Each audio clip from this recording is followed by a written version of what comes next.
Okay, this is a quick demonstration of a new feature that I've added. Our initial database here, we have a person type, a bucket type, and an address type. And we just have a few people in here. I think we just have one address here.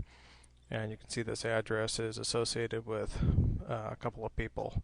So it's just a simple database. So what I wanted to show is what we can do with typing.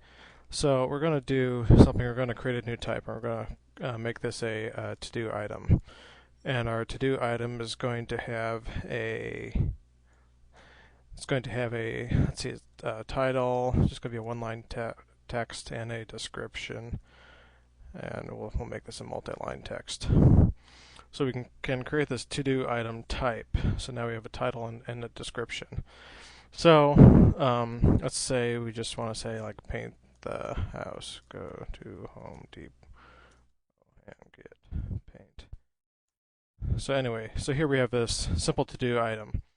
Now I want to create a bucket to hold all of my to-do items. So what I can do is I'll go here to bucket and I'll create a new bucket and I'll say this is John's home to-do bucket.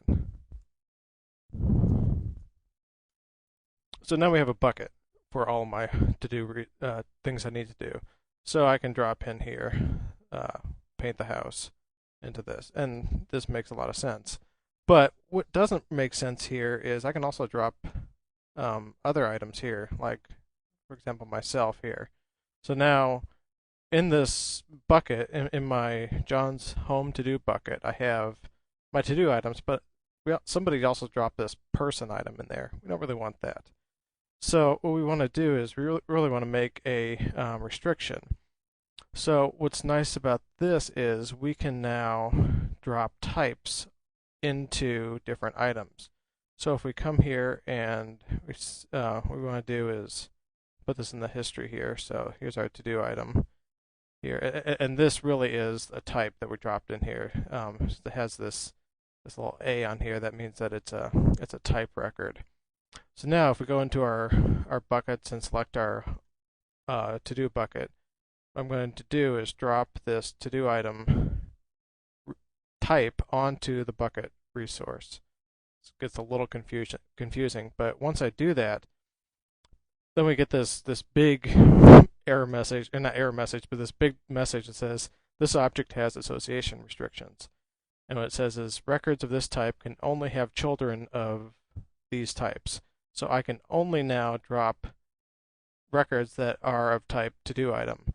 So if I go here, you see I can only associate a new to-do item. If we went to one of these person records here, you see I can create a bunch of different stuff for this person. But for this particular bucket, I can only do to-do items. And also if I try to drop something new on there, we'll get this message saying could not associate this with this because it has restrictions. So this is really nice because now, if I try to drop this other stuff on here, it won't add that. I can only ever put to-do items. So if I were to create a new to-do item, let's say just do it here, pick up kids from school, make this new to-do item and put this into John's bucket here. Now I'll have a couple of to-do items here. Very handy.